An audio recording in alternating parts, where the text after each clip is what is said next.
We are live. Hi, everybody. This is Loren Baker, founder of Search Engine Journal, and happy Prime Day to all of you out there today. With me today, I have a special guest, Raj Nijjer. Raj, you explain what you do, what your background is, because you have so long of a resume, I can't even go through it in one breath. Well, my nickname is Optimus Prime, so that makes sense. But no, I started my career at GoDaddy, running product, and one of the product lines that I ran was on search engine optimization. So that's where I fell in love with SEO. That's, I think, how we connected, and how I connected with SEO industry. And I still do a lot of writing especially for like Search Engine Journal, on the concept of SEO and what it's evolved to today. Since GoDaddy, since it went public, I've gone to Yext, spent almost 4 years at Yext. Yext did local optimization, so think about local SEO, local presence for any brick and mortar business. Was there for almost 4 years running marketing, and then since then, after their IPO, I went to Yotpo for almost 3 years, running marketing at Yotpo, which works with e-commerce businesses. It's an e-commerce marketing platform for any business.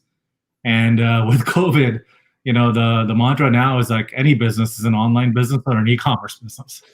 If you're going out of business. So it's been an interesting run. It's been an interesting run with the macro trends, I would say, aligned with macro trends a lot. Getting the internet live, which is domain names. Getting brick and mortars online, which was Yext, and now getting e-commerce up and running, which with the COVID days has just exponentially increased. My bread and butter is marketing at the end of the day, digital marketing, product. So very much attuned to those things. Very cool, very cool. So before I asked you to do this show, I had no idea today was going to be Prime Day. And it is. And I'm thinking to myself, well, what's Prime Day doing in October?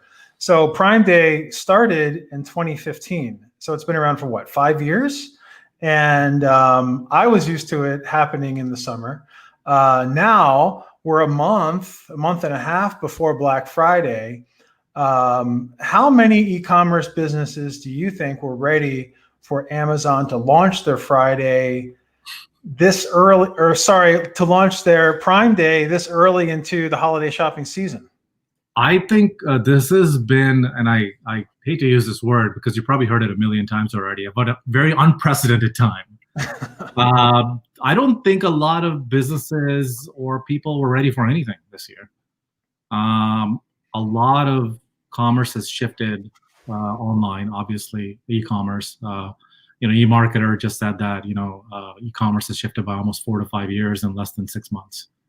It has gained traction of almost multi-year traction in a few months. And I think it caught a lot of people off guard, caught a lot of small business off guard. You and I are not obviously, we're not surprised by this because our mantra has always been get online, start transacting online, optimize for e-commerce, optimize for digital. But I think the SMBs have been caught off guard because they were planning on a very traditional route of build up inventory, and then get rid of around Black Friday, Cyber Monday into the holidays. What's happened now is that they're in direct competition with a behemoth called Amazon. And now the timeline between Black Friday and Prime Day, which used to be months and months, is now compressed to 6 weeks, 5 to 6 weeks. So they're essentially competing with share of wallet, which means you need to do a much better job attracting attention. Also shifting your marketing spend earlier in the season than you're used to, because a lot of consumers have been buying already. I mean, if you look at Shopify's growth this year, Black Friday was literally in the middle of April every day. April, May, June, every day was Black Friday. So yeah, it's caught a lot of people off guard. But if you have a solid presence online, if you have your right media mix, you have the right PPC and SEO, I think it shouldn't catch you off guard. You just need to basically navigate where to point what at what time. Should e-commerce companies be preparing for Black Friday right now? Do you think? I read a study, and I should have the link in front of me, but I don't. But basically, it was 1 in 3 companies said they weren't going to do a push for e-commerce companies said they were not going to do a push for Black Friday this year for various reasons, right? Consumer confidence levels fluctuating, shipping being an issue, supply chain, right? And things like that. So should companies be preparing this year for Black Friday? Or like you said, did they already have their Black Friday back in April when everyone was buying dependent upon stock alone? Exactly. I think the initial shock in the industry was inventory. People didn't have a lot of inventory to sell because a lot of it cleared out and you have to produce all that inventory. I think the initial shock is worn off. There's categories that are still massively exploding. They have not retreated. Categories like home, grocery. People are buying online, food and beverages. I never thought I would see this, but what I thought would take 5 years is happening right now. Home, obviously, like baby stuff, pet stuff. People are adopting pets like I've never seen before. It's exponential growth in pet adoptions, pet purchases, which means downstream. Think about if you have any type of pet accessories store where you want to get into it, this is a great time because your TAM is absolutely exploded too. So there's certain categories where the growth has just been beyond linear. It's an exponential growth. And I think that's where there's a huge, tremendous opportunity for our small businesses and online businesses to capture market share beyond Amazon. And also, if you're prepared, take advantage of the ones that aren't prepared. Because consumers there's loyalty surveys out there where people are saying they're not brand loyal anymore. They're loyal to wherever the product is available. So that's opportunity for anybody that's prepared with a stock or product. And I think one of the tactics that I've seen is that a lot of small businesses are taking advantage of whatever their surging products are, and they have inventory for it. They're putting spend behind that, or they're optimizing that, or they're doing affiliate deals, or more PPC around those products because they know they work. They know people are buying it. They know it's the most popular product. So you're not really taking a big risk by amplifying that product. That's maybe if you have a top 10 products, you should amplify those even more during the holiday time, which is absolutely right now, up until the shipping cutoff. I think that's like one of the biggest tactics that we're seeing, where you're taking proven products and putting spend behind those. So speaking of shipping and supply chain and things like that, one thing that I noticed with some of the eComs that I work with on a day-to-day basis is in April, it made a big difference if we educated the shopper that 1, the item was in stock, 2, that the typical shipping timeline would be off a bit, and then 3, really sent them follow-ups to know, just like tracking information and things like that, or just even follow-ups after delivery, right, to help on the loyalty side. Mm-hmm. So I've heard some rumors that I think you shared it a couple of days ago on Twitter. It was like Ship-A-Geddon or Delivery-Geddon or something like that. But basically, okay, so in my office here, my home office, I'm looking out at our street all the time, and it is basically Amazon vans, UPS vans, DHL, cars that are delivering items, right, all day. And it's not even the holiday present delivery rush. It's just like you said, people ordering soda. I'm using the Whole Foods delivery thing all the time now because I don't have to pay extra for it. And if I want something, I just put it on and it's at the house. I don't have time to leave. So it just seems like everyone's doing this since they're at home. And it's gotten to the point where I feel like I have to buy an extra recycler bin because I'm getting so much cardboard sent to my house on a weekly basis. It's just too much. I can't wait till trash day.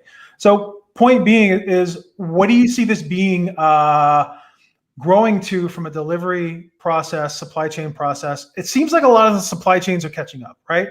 Like people are getting things back in stock again. Yeah. But if the delivery, if the logistical system is hitting a brick wall right now, where do you see that being in a month? And how do you see that affecting conversion rates from a sales perspective? Yeah, so that's a lot to unpack. I think, you're thinking, you're absolutely right. The service economy has shifted from You come to us, we'll service you, to a delivery economy where you don't have to come to us, we'll deliver it to you. The people that would, package, fulfill are now out on the road delivering it to you. Basically, that's what's happened. And I don't think that's going to change anytime soon. I think it's only going to grow from now on because people have discovered efficiency and they've discovered convenience on top of the infrastructure that Amazon has built on the backbone of the USPS, which is very ironic to me. Shipping cutoff dates have gotten earlier. I think now USPS is saying that their shipping cutoff for Christmas or holidays is around December 12th, December 13th. So you have to be very attuned to when you do last minute type of deals. When do you do early deals? When do you do mid pricing deals, things like that. With Prime Day, I don't think there is any type of run up to Black Friday. I think if you have a Black Friday deal that you're doing, you should just test it now in conjunction with Prime Day, and kind of piggyback off of Amazon and test out with PPC or ads or Instagram ads or Google Shopping with a little bit of spend, what kind of traction can you get, again, with some of your most popular products, because people are searching for these products right now, be it on Amazon or on Google or Instagram. Or if they're on Instagram right now, you can get in front of them earlier before they even get on Amazon. Right. And we have our own Prime Day deal for you. Get it now. Don't even bother going to Amazon. Don't even bother dealing with that. We'll send it to you right away. So there's lots of ways to get ahead of it, piggyback off of Amazon. And I think for retailers, this is a very unique opportunity. Anybody with a local store can say, don't even wait for shipping. We have it at our store. And hopefully, and I hope to God, a lot of these people have implemented click and collect. It's not that you just need to work with vendors out there and they make it very easy for you, and implement click and collect and let people come to you. I think people are also getting, they're not as wary as before. They wouldn't go out in COVID. I think people are getting used to the new normal. They're getting used to walking around. Just tell them it's very safe to come by, pick it up. It's curbside pickup. Curbside, yeah, use your stores or use your physical locations as fulfillment centers. Tell people to come there. I saw Nordstrom yesterday in the app giving $10 off promos for click and collect or their curbside pickup. So, they're getting smart with the inventory they have, which is real estate. So if you have product, if you have real estate, combine them together and maybe offer a promo that says, hey, if you do curbside pickup, instead of doing this expensive shipping, we'll just give you $10 off for curbside pickup, right? With shipping cost you $10, $12, $15, you're still making some of that margin back by shifting that cost or regaining some of that margin back with real estate.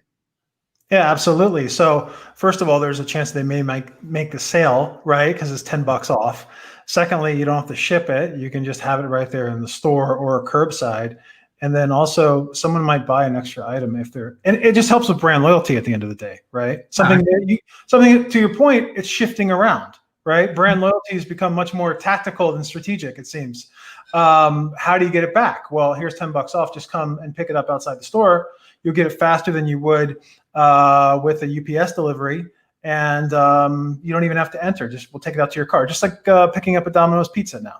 Right, and think about this: you don't have to give them $10 off. Give them $10 off your next purchase too. There you go. And give them $10 off a $100 purchase. So you can use these tactics to drive a higher average order value. So it's not just decimating your top line growth. You can still say, we'll give you, if you pick up curbside for any order over $100, we'll give you $20 off, right? So there's lots of ways to now marry curbside pickup with average order value type of tactics and driving average order value. And then there's also driving the next sale, right? Which is if you do curbside pickup now, we'll give you a gift card or a promo for $10 off, $50 next time. We'll give you some Kohl's cash. Yeah, but use that cash to drive behavior, which is either incentivizing for a bigger purchase or a repeat purchase. We'll give you some points. Yeah, or you get some points. Points, or you can get all that. But again, the goal is to build, drive average order value or get repeat purchase, and not just be a one and done type of promo. And what did you say that falls into a category of apps and different vendor programs called click to pickup? Is that what you called it? Yeah, I think there's loyalty programs out there. There's loyalty vendors out there that help you give out rewards like this. Rewards could be like social sharing. It could be around pickup. You can customize your programs, and they all work with, they all integrate and work with different types of curbside pickup services as well. So when you look at these types of services, work with technology companies or services that integrate your marketing technology, right? So basically, you're now able to, let's say if you're using Shopify, you can install an app that gives you loyalty, install an app that gives you curbside pickup, but then marries the two together. So you can create a nice campaign that flows through the entire marketing technology stack, and not just think of every app as a silo. So you're doing different things at the end of the day, downloading all these transactions and then making sense of it in Excel. So make sure that in your marketing technology, you're able to get that use case that flows all the way through. Yeah, I'm looking it up right now. I might not be able to find it in time, but I was walking past one of my neighborhood. Okay, so one of my neighborhood coffee spots is utilizing an app called Joe.coffee, which helps to manage the coffee orders and the curbside pickup. And then in the parking lot, right next to it's Hono Coffee here in Santa Clarita, California. And in the parking lot, there's all of the little signs for Joe.coffee. So it's also like at the end of the day, it's kind of a mutual co-branding between the two, right? Because if I utilize Joe.coffee to get my Hono coffee, I might utilize it for something else, or to order a muffin somewhere else or whatever. Let's say you're owning a restaurant like that, quick serve restaurant that you're highlighting. Square is a great example, right? They've integrated loyalty, they've integrated everything into a very nice system, and all you need is one purchase on the Square point of sale across all of their merchants for them to know who you are. So anytime you use your credit card somewhere else, they know who you are, they know exactly your profile. You don't have to put in anything else again. So use technology to help boost your, again, not just current purchase, but then how much money they're spending today, and then are they going to come back again, right? So that's how you drive loyalty. Yeah, I don't need a receipt when someone's using Square. I'm like, no receipt. I hit the no receipt button in a heartbeat, right? Because I can access all that on my phone or my app at the end of the day. Let's freeze die, and I know you're very much a tree hugger, so you're doing a great job for the environment, Loren Baker. Thank you. Thank you. Less receipts for me. Hey, it just makes my wife happy when she opens the washing machine. She doesn't see a bunch of crumpled up receipts all over the place. So, okay. So just to recap a little bit, one, taking advantage of if you are brick and mortar, right, to integrate the click to pick up style initiatives. Two, how do you, take advantage of Prime Day, right? So Prime Day is today and tomorrow, Prime Days, maybe on the 15th, if your company has a, if you're using a tool like Klaviyo or Bento or something like that, they just do a mass email drop. Hey, did you miss Prime Day? I bet you didn't know Prime Day was this year. Well, lucky for you, we're having a big sale right now on this, that, and that. You can pick it up right now, right? Communicate around delivery timelines. You just said that the Christmas cutoff is probably going to be December 10th or 12th this year, right? So it'll be 2 weeks before Christmas time, earlier than usual. So communicate that urgency. Communicate that urgency in the shopping cart, right? Almost like when you're buying a plane ticket, there's 3 seats left, right? So there's 3 seats left by a certain time.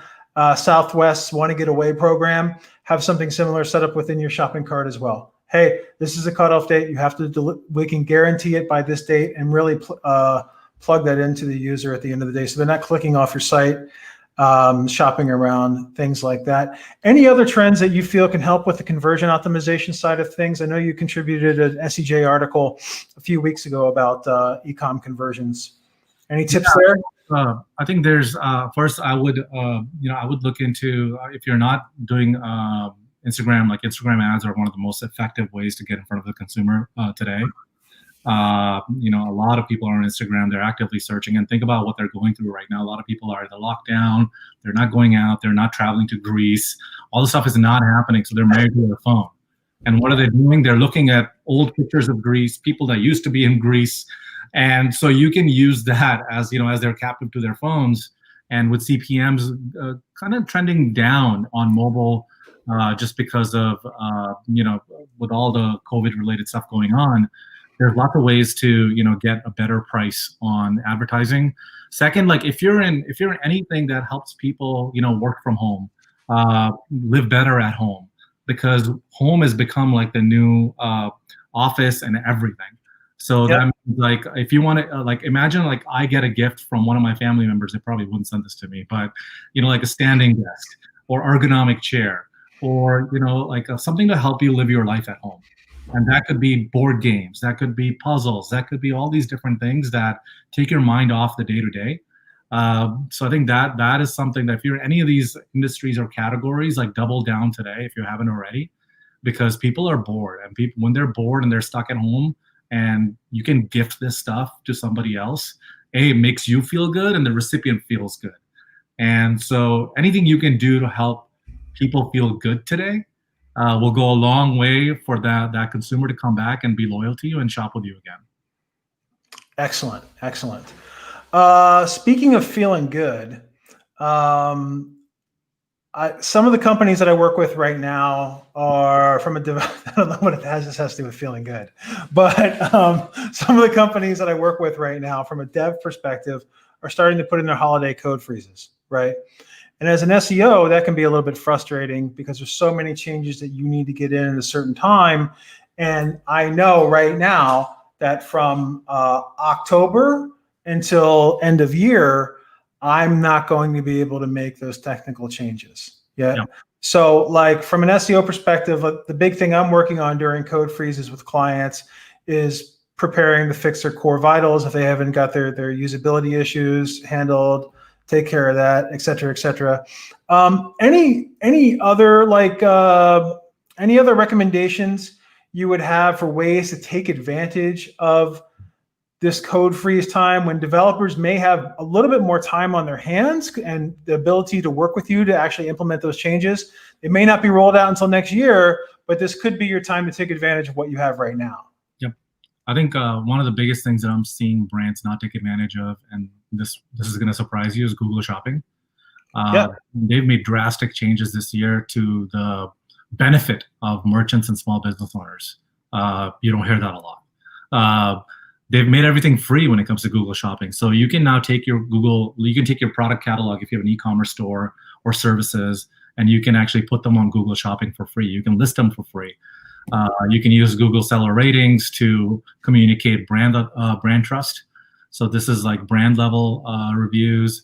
You can also use Google Shopping, and basically the CPMs of Google Shoppings are also much lower than Instagram. So that I feel like is like a well-kept secret, but I feel like a lot of brands are going to now take advantage of this during the holiday season. So in the sense that exactly what you're talking about, they're going to basically take that catalog and they're going to get it online as fast as possible in Google, optimize it. And then also Google Images is also a very well-kept secret. And I've written about this too, where if people are browsing of Google Images, which is a significant portion of the Google ecosystem from a consumer and user standpoint, those images now link back to your website. They don't go to this image directly. They say visit and they come to your product page. So make sure your images are tagged right. They have the description, they have the alt tag. Everything is, again, the basics, right, are done right. Don't skip over those, because Google has given you this great gift of taking images and turn that into traffic. So I would say Google is probably one of the biggest upsides that brands have or small businesses have that they are not taking advantage of when it comes to like e-commerce or online shopping. Beyond that, there's one more thing. I would say test Snapchat. Snap ads they're also much lower in cost. And you can do it in a local manner too. So you can geofence them around your neighborhood, and they are much cheaper than Instagram and Google.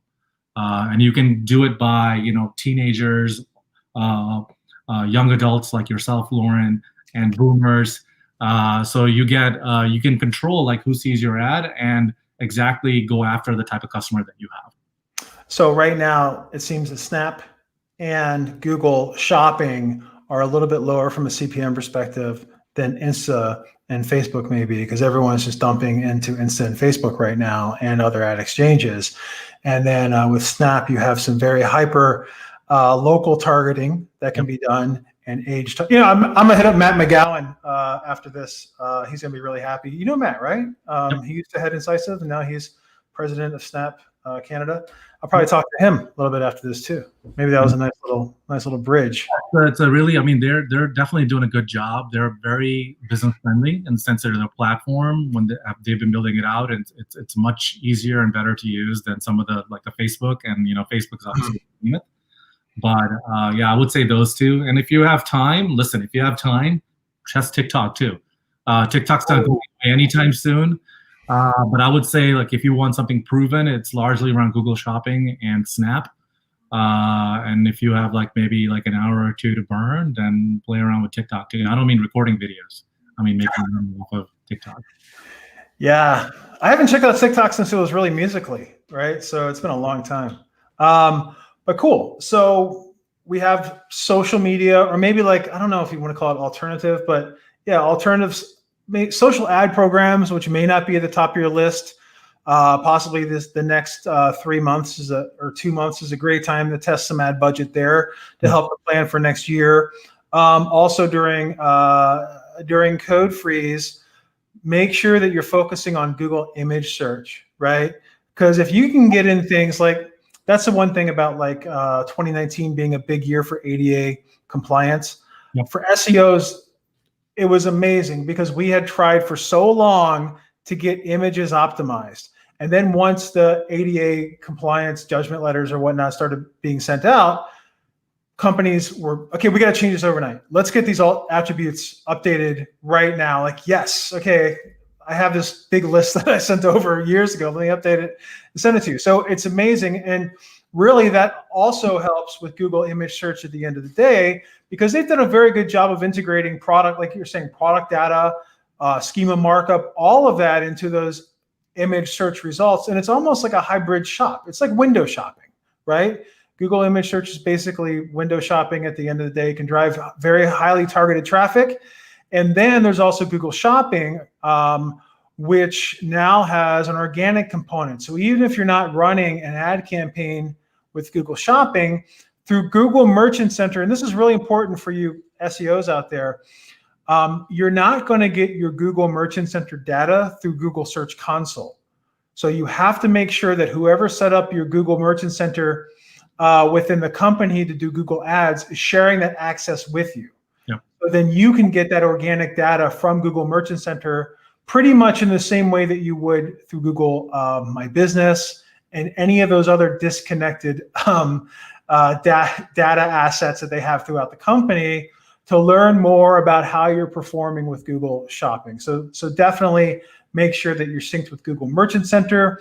And then Google has basically given us a timeline on Google Core Web Vitals, where we know that we have a certain amount of time, pretty much until the beginning of 2021, to fix usability issues, to fix speed issues, and to fix issues like buy now buttons moving around on the page when you load a product page, right? And that's not just SEO at the end of the day.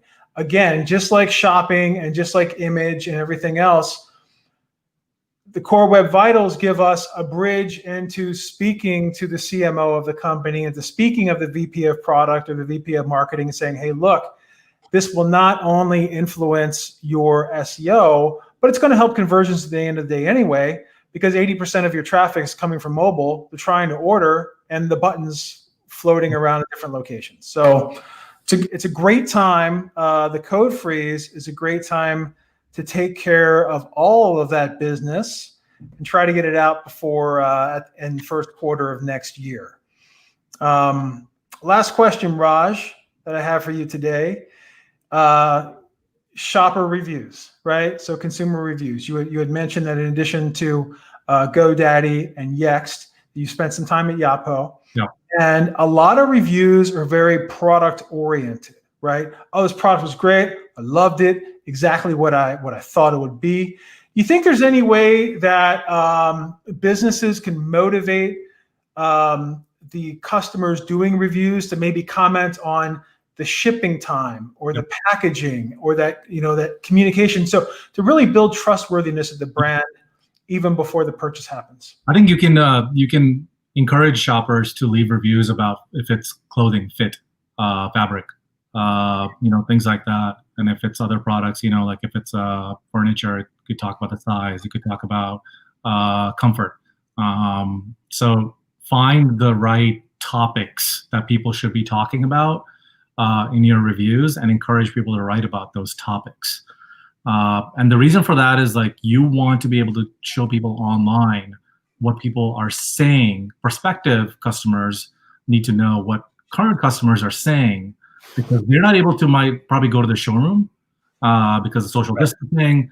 Even if you do FaceTime with like a salesperson at a furniture store, it's still not the same, right? So people are looking at reviews more than ever. They're also looking at user-generated content like pictures of how it looks like in your home. What I'm seeing a lot now is reviews that are coming with photos of how this sofa looks in my living room, how this shirt looks like on me. And that has absolutely exploded with COVID because now you can see exactly like if this person looks like you, this corner of this house looks like yours, what that product or what that service would look like if it was you. So reviews and photos and all this UGC help prospective customer personalize everything. So it's like, is this for me? And your reviews, when you get those reviews, you encourage the current customers to write about those specific topics, especially with COVID, so that new customers are able to quickly get social proof as if they were asking like 10 of their friends what this is. So when you approach this, what would you ask 10 friends to write about your product, right? And then also, if those reviews came back, here's one thing, and I think Loren you and I agree on this, is like figure out if you need to update your product descriptions based on what people are saying on your reviews. Ooh. There is a wealth of knowledge of the vernacular people use, the words people use, and how they position everything versus what your copywriting has positioned it. You want to use the words that real people use, right? So I'm not sure how many people say pied-à-terre, but like maybe you want to say something else where the sofa should be. Got you. The augmented reality stuff kind of brings it back to Snap, right? Because they're great at that, right? How does this couch look in my house? How does this shirt look on me, et cetera, et cetera. I know when it comes to one type of shirt, I know the SEJ merch, the keywords, page speed schema shirt. Looks great, fits great. It's one of the softest shirts I have. This is like A++ merch. If you go to merch.searchenginejournal.com, we have some left so you can pick some up right now. And shipping is pretty fabulous. Comes in about a week or two. So again, that's merch.searchenginejournal.com for some of the softest, most comfortable, and best fitting merch out there in the SEO world. So thank you for that reminder, Raj. Yes. I mean, the working out's paying off. And while I'm pitching, I'd like to thank Upfluence, the all-in-one influencer marketing platform, for sponsoring our Search Engine Journal show for the rest of this year. So we'll be sending out some more information on Upfluence as well in the comments below in the future and in the future audio podcast, which we'll be releasing later in the week. Raj, it's been a pleasure, man. It's been great to catch up. What's that chain you got, by the way? This is one of my favorite brands, David Yurman. Oh, nice. This is something we used to give away at GoDaddy to everybody for 5 and 10 years. Really? So yeah. So I am very brand loyal to David Yurman, and I've had this chain for over 12 years, I think. 12, 14, something like that. So yeah, and I consistently shop there. Now I feel bad, and I'm going to have to buy you something, Loren, from David Yurman. Thank you. With this current shipping time, expect it to take a year, and you'll get it in that time. Well, just remember, I have an extra large neck when you do your shopping. Okay, so again, on that note, yeah. Yeah. All right. So we'll probably edit that part out of the audio. But thank you so much. Again, for those of you that have tuned in today for this SEJ, the Search Engine Journal show live, we're really bringing our audio podcast back after a little break. So this is the first of many shows that we'll be doing. We'll be broadcasting them live on YouTube and Facebook, and then possibly even LinkedIn using StreamYard. It's a great program. We'll be doing some case studies on how this works, how this benefits us, especially with the cross-streaming capabilities. And then, more or less taking the audio, editing that, and releasing that via Lipsys and various podcasting networks that we're part of. So, Raj, it's been really great to have you on for this first episode of the reboot of the Search Engine Journal show. And then also, like, one thing I wanted to add as well is that, like, for you SEOs out there that are maybe thinking, hey, these guys just talked about conversion optimization, shipping, and packaging, and consumer confidence levels for the past 35 minutes. Well, you know what? Our job in the world of SEO is not just to rank. It's to get search intent oriented traffic clicking to the site, get them interested in whatever they would be buying, and then convert that into revenue at the end of the day. I just see ranking as the first step of the process. When I have to send my reports, I see revenue as the one item that everyone is looking at, especially month over month, year over year. With 2020 being a crazy year, very unpredictable from a COVID perspective, and going into next year, how do you make your projections accordingly, right? Well, try to take advantage of what you can from a UGC level. Talk to the product man, talk to the people internally within your company or on the client side that are responsible for things like click to pickup apps, loyalty apps, things like that. See how you can integrate that into your strategy. And even as Raj said, look at the reviews that people are leaving on the site. How can you use that lingo in your meta descriptions, in your product descriptions, even in your titles, right? I know my kid's using all kinds of stuff that I felt so old yesterday because I had to ask him what something meant. Was right? it EOAF? Yeah. It's stuff like that, right? So, like, hey. I hear that, it's about findability, right? Yep. And in e-commerce, the hidden secret there is work with the merchandisers and find the right product name, product description, product attributes. Think about adding red to something because people are looking for a red trench coat for something. Yep. Right? If the red is not there, it's not going to show up. Exactly. So make sure these sound so basic, but it's very important to be able to define attributes so that everybody that's looking for X, they're able to find that X with all the variables. And talk to your social media people about what influencers they're utilizing for their ads, because someone may scroll through their Instagram feed, see influencer holding a suitcase, not remember the brand of the suitcase, search for the influencer name and the word suitcase, and then boom, like make best use of your ambassador pages, influencer pages, integrate that strategy into your blog, because you're going to have, it's just like you would with a TV commercial series, right? Someone sees a commercial, they don't remember the brand. Maybe they're searching for a slogan from the commercial. Boom, your brand pops up. Same thing on the influencer side. And that's really what TV is now. So that's it for my tips for today. I got to get going, Raj. Anything else you'd like to say before we kick off? Have a great holiday, sell a lot, and then hopefully they'll all come back and you sell some more. All right, great. Thanks, Raj. Again, that was Raj Nijjer, formerly of GoDaddy, Yext, Yotpo, investor extraordinaire, e-commerce guru, writer and publisher on SEJ and various other publications. So it's been a pleasure having you, and I'll talk to you later, man. Thanks everyone for attending, and see you next week. Great. Bye-bye.